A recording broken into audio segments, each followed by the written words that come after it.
လူမနီးရဲ့အမေဆုံးတွန်းနေကြီးထဲမှာအစားအစာလည်းမရှိ။မလည်းနဲ့ကတိရမှာလည်းမပါပဲ။ရက်ပေါင်း20ကျော်ကြောင်းတယောက်တည်းရှင်တန်မှုကြိုးစားခဲ့ရတယ်။လူတစ်ယောက်အကြောင်းကိုတင်ယုံကြည်နိုင်မလား။ဒီပြီးတည်းကတကယ်ဖြစ်ခဲ့တာဖြစ်ပြီး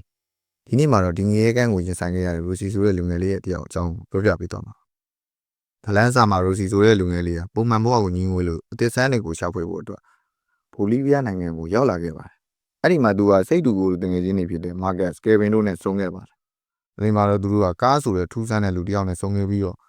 အဲ့ဒီလူကသူတို့ကိုတောနတ်ထဲမှာပျောက်ဆုံးနေတဲ့ရှေးအောင်ရွာကြီးတွေနဲ့ရွှေတွင်းတွေရှိတယ်သူကိုယ်တိုင်လိုက်ပို့ပေးမယ်လို့ဆွဲဆောင်ခဲ့ပါတယ်။စွန်စားချင်းကြီးပြင်းပြနေတဲ့လူငယ်3ယောက်ကကားနောက်ကိုလိုက်သွားဖို့ဆုံးဖြတ်လိုက်ကြပါတယ်။ဒေါ်တွေကိုရောက်ပြီးရက်နှဲငယ်ကြာမှတော့သူတို့မျှော်လင့်ထားတဲ့စွန်စားကန်ကငရေကန်အဖြစ်သို့ပြောင်းလဲလာပါတယ်။မိုးတွေကလည်းအဆက်မပြတ်ရွာလမ်းတွေကလည်းကျန်းလာတယ်လို့တငယ်ချင်းဖြစ်သူမာကတ်ရဲ့ခြေထောက်တွေကပိုးဝင်ပြီးလမ်းမလျှောက်နိုင်လောက်အောင်ဖြစ်လာပါတယ်။အဲ့ဒီမှာဖွဲ့ဝင်နေကြမှာငင်းပွားမှုတွေဖြစ်လာပြီးအုပ်စုနဲ့ဆိုကွဲသွားပါတယ်။မာကတ်နဲ့ကားကကုန်းလန်းကနေပြန်လှည့်သွားပြီးရိုစီနဲ့ကယ်ဗင်ကတော့ဖောင်တစ်ခုနဲ့မြေချောင်းအတိုင်းဆက်သွားဖို့ဆုံးဖြတ်လိုက်ကြပါတယ်။ဒါပေမဲ့မြေတဲကရေစီးတန်တဲ့နေရာမှာသူတို့စီးလာတဲ့ဖောင်ကကြောက်ဆောင်တဲ့အတိုင်းပြီးတော့ပျက်စီးသွားပါတယ်။ကယ်ဗင်ကကမ်းပေါ်ကိုရောက်သွားပြီးမှရိုစီကတော့ရေစီးနဲ့အတူမြော့ပါသွားပြီးရေတကုံအမြင့်ကြီးပေါ်ကပြုတ်ကျသွားပါတယ်။သူပြန်လိုးလာတဲ့အခါမှာတော့သူ့ဘက်လည်းမှာဘာကာကွဲမှမရှိပဲကြောက်စရာကောင်းတဲ့အမေဆုံးတော်ကြီးရဲ့မှာတယောက်တည်းကျန်ရစ်ခဲ့ပါပြီ။ဒီနေရာကစပြီးရိုစီရဲ့ရှင်သန်နေတဲ့တိုက်ပွဲကစပါတော့တယ်။အိပ်ပျော်နေတော့မှမွေဟောက်တကောင်ကသူ့နားကိုရောက်လာပြီးတီတီလေးလွတ်ခဲ့ရတယ်လို့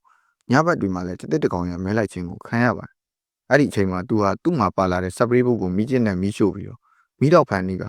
တစ်ကိုအနိုင်ချောက်လန့်ခဲ့ရပါတယ်။စားတော့ကလည်းမရှိတော့တဲ့အတွက်တွေ့တဲ့ငှက်ဥအစိမ်းတွေကိုဖောက်တော့ရင်အာရင်ကုန်ခန်းလာပါတယ်။ရက်တွေကြာလာတဲ့ညရိုစီရဲ့အချိန်တွေကပူဆိုးလာပါတယ်။မိုးတွေကအဆမ်းမပြတ်ရွာနေလို့သူ့ခြေထောက်ကအသားတွေကရေဆူပြီးကြွားကြတဲ့အထိပုတ်လာပါတယ်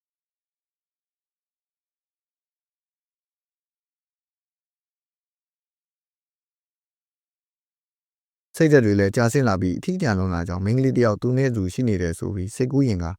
ကို့ဘာသာစကားတွေတယောက်တည်းပြောလာပါတယ်။စိုးဆုံးခန်းကတော့သူ့ရဲ့ဥကောင်းရေပြအောင်တန်ကောင်တကောင်တောက်တနေတာကိုသိလိုက်ရတဲ့အချိန်။ဒါနဲ့ကိုယ်တိုင်လီးပြီးအရှင်လက်လက်ထုတ်ခဲ့ရတဲ့အပိုင်းပါပဲ။ဒါမှလည်းကံကောင်းထောက်မှသာကဲတင်ခံရတဲ့ကယ်ဗင်ဟာရိုစီကိုရှာဖို့အာနာပိုင်နေဖို့အကူကြီးတောင်းပေမဲ့ဘယ်သူမှအကူကြီးမပေးကြပါဘူး။ဒါပေမဲ့သူ့တငယ်ချင်းကိုလက်မလွတ်နိုင်တာကြောင့်ဒေသခံလေတကြီးကိုငားပြီးမြေချောင်းတစ်ချောင်းအပူတပြင်းလိုက်ရှာခဲ့ပါတယ်။ရိုးကမှတော့သူကလမ်းမလျှောက်နိုင်တော့ပဲရွှွန့်လွန်နေတဲ့မှာနစ်နေပြီးတေဖို့ပဲစောင့်နေတဲ့အချိန်လေးကိုရောက်နေပါတယ်။ဒါပေမဲ့မထင်မှန်ထားတဲ့အချိန်မှာသူကဝေးကဆက်လီတန်ကိုကြားလိုက်ရပါတယ်။သူကအားရင်ရှိတဲ့မြောက်ကိုစူးစီးပြီးမြေကမ်းနားကိုတောက်တော့ခဲ့ပေမဲ့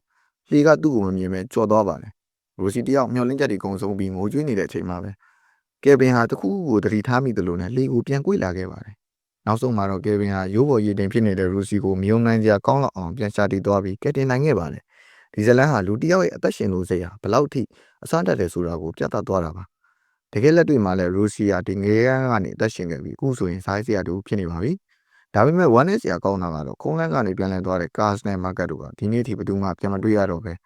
တောထဲမှာပဲပျောက်ဆုံးသွားခဲ့ကြပါတယ်။အားလုံးကိုကျေးဇူးတင်ပါတယ်ခင်ဗျ။